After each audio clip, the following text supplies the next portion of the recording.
Hello and welcome to Future Perfect Tech Shorts. I'm Tony Velasquez. The recently created Department of Information Communication Technology, or the DICT, will begin its work under the new Duterte administration. ICT professionals and industry officials are expected to help the DICT design a roadmap to promote ICT as, quote, an enabler in governance and delivery of public services. They've come together this week to close out ICT month with a two-day National ICT Summit.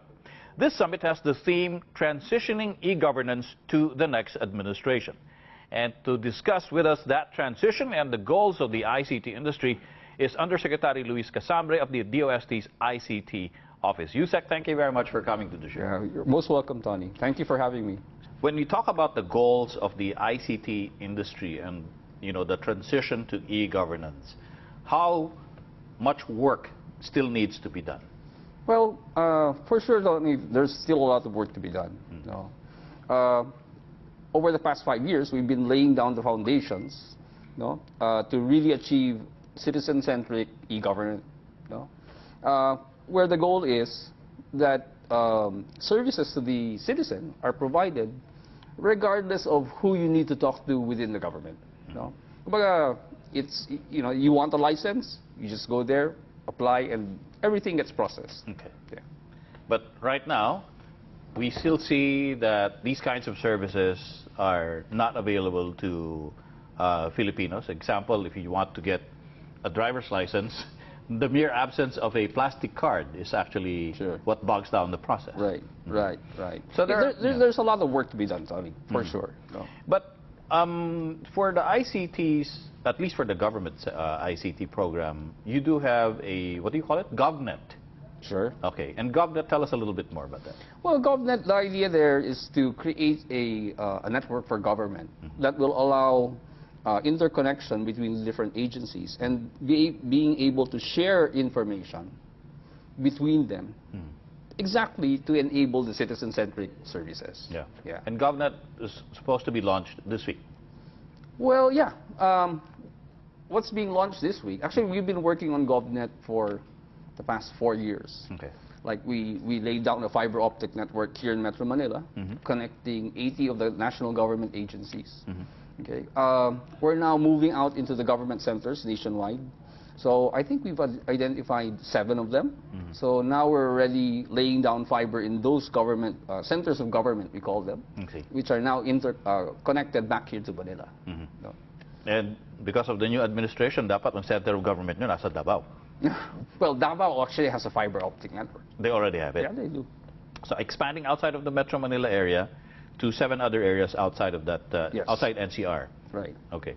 Of course, people feel that the ICT sector would probably require better internet connection, faster internet speeds, and that's always been a consumer issue. No?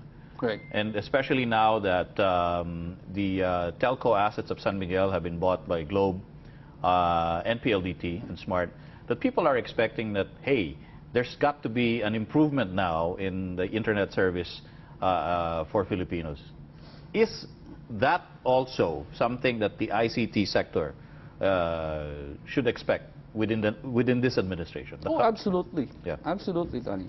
But let me correct a misimpression. Okay. Actually, the infrastructure, it can take it. Yeah. We have pretty good infrastructure to a certain degree. The low internet speed, the average that is always talked about, is actually what the average Filipino can afford. Okay. It's an issue of affordability rather than of infrastructure capability. Infrastructure, of course, is there to give fast internet service, but as we've been discussing on previous episodes of Future Perfect, it's the affordability that is an issue. Although we kind of know, we also have issues with our infrastructure in terms of coverage. The last time we talked with DepEd, which is just last year, is that only 17% of our 45,000 elementary schools, which are spread all over the country, actually are in areas with internet access. Imagine that, there's only 18%. So we're 82% of our areas are actually missing out Yeah. on the benefits of ICT. Right.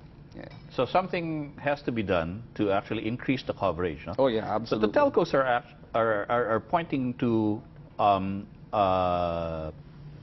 government regulations or government problems in the sense that they need to get so many regulatory approvals Right. from local governments. How can that be remedied? Well, we have a lot of problems with our legal environment for ICTs. No? First of all, our laws are pre-internet. No? That is something that really has to be addressed. No? I think we took a good step forward with our competition law, no? Which will ensure that there's a competitive environment. No? But yes, the other thing is that yes, the telcos always complain that they have to deal with each of the LGUs. So, but that goes back to the local government code. No, they are really given autonomy. However, I think the solution there is that the national government can encourage it by partnering, the national government partners with the LGUs to set up passive infrastructure that the ICT industry can all share and utilize. So I think that would go a long way. So instead of saying each telco sets up its individual cell sites in their respective areas, that there could be some common facility to be used by the telco. Exactly. And that has to be a national government partnership with the LGUs. With the LGUs. Yeah. You always have to partner with the LGUs. Always, okay. But why wasn't that done before? I do not know. We've started it actually at ICTO. Okay. The old government telephone assets, we've actually opened them up, and we are offering them for co-location to the private sector. And you're talking about old telephone, as in copper line? No. These are the old microwave towers that we have. Yeah. Although the government does still have some assets in terms of copper, but that might be difficult. Cybersecurity is also, of course, a pressing problem for the ICT community, especially when you talk about the security of financial transactions.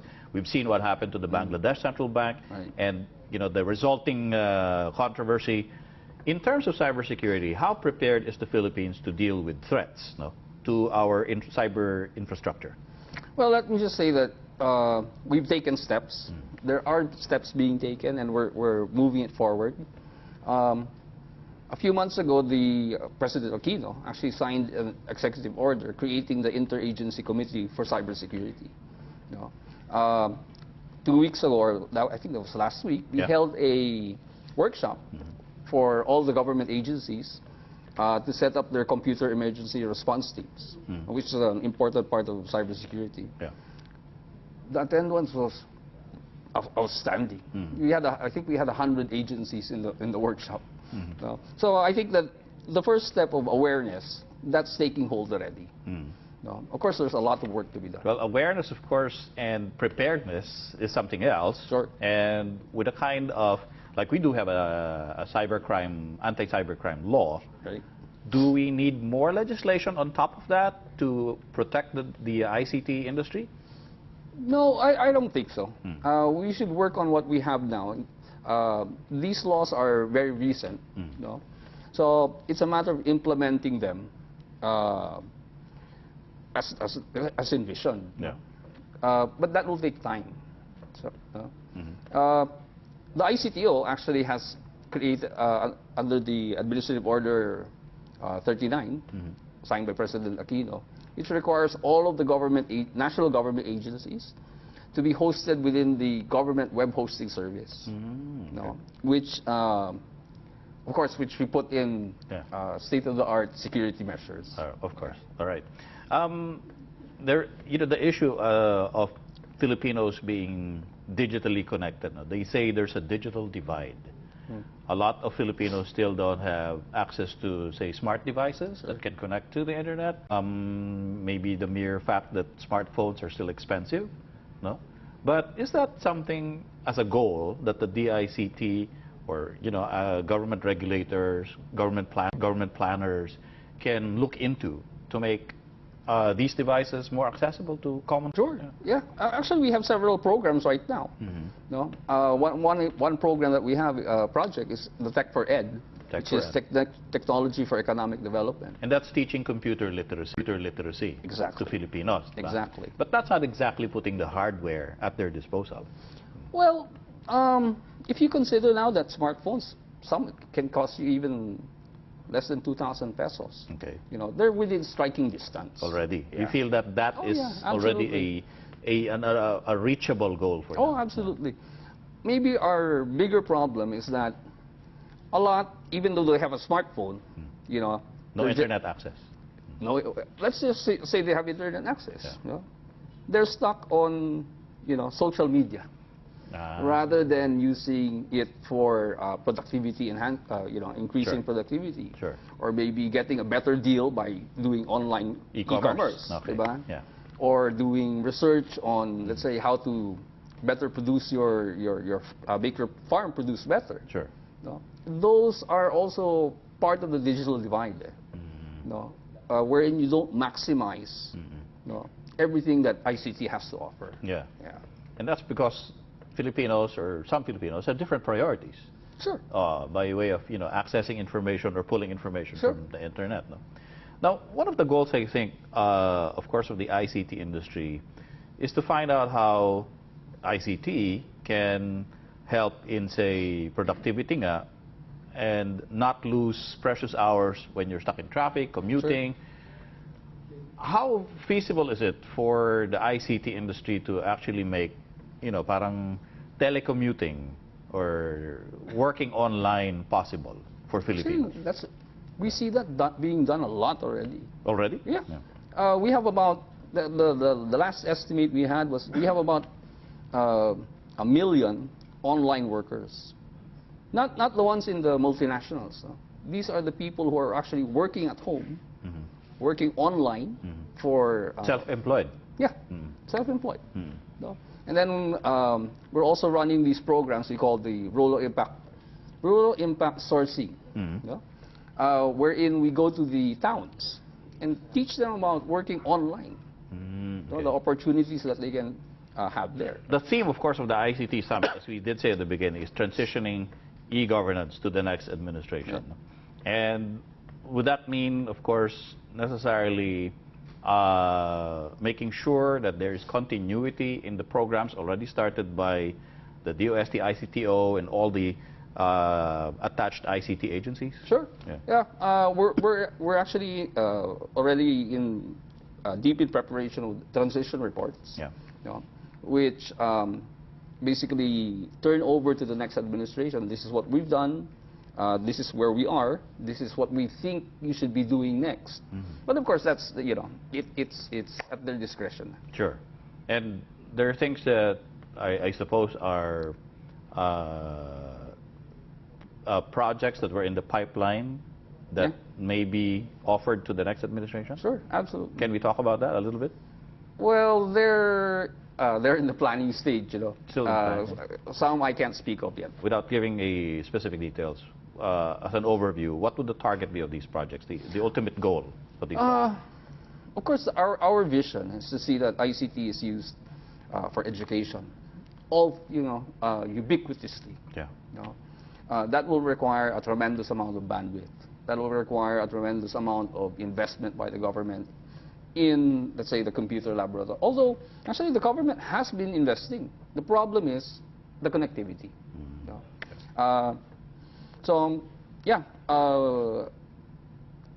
We're actually working with a few foreign partners. You know? Aside from education, what are they targeting? For example, telehealth. You know? That's another great project. You know? The idea being that specialists can be made available even in the rural areas through telemedicine. You know? So that's another thing. That's why we're working on that TV White Space initiative, you know, which will allow us to reach deep into the interior, you know, away from the center of the municipality. And of course, it's hoped that the Duterte administration will continue that project, TV White Space. Sure. And what about the most recent buzzword in the ICT field, the 700 megahertz spectrum. How does that play into the roadmap for the next ICT administration? Well, I think too much. We're putting a little bit too much emphasis on 700. No, 700 will cover wide areas. Okay, that means that and it gets into buildings easier. No, however, in high density areas, 700 megahertz is not exactly the best way to go. No. Actually, it's the higher frequencies also. And well, from what I understand of their that transaction, or the proposal, they will actually refarm all of the bands. Okay. In fact, PLDT and Globe, they're 6%.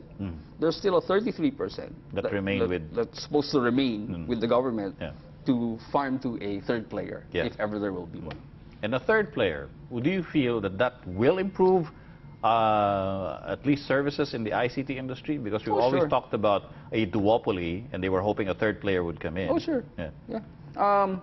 Actually, when it was announced that SMC would be, coming in, we actually saw a significant drop in pricing. So it does affect. It does. It would have a good effect. Because of the perceived perceived or real competition. Usec, thank you very much for coming over, and we do wish you and the entire ICT sector well. Thank you.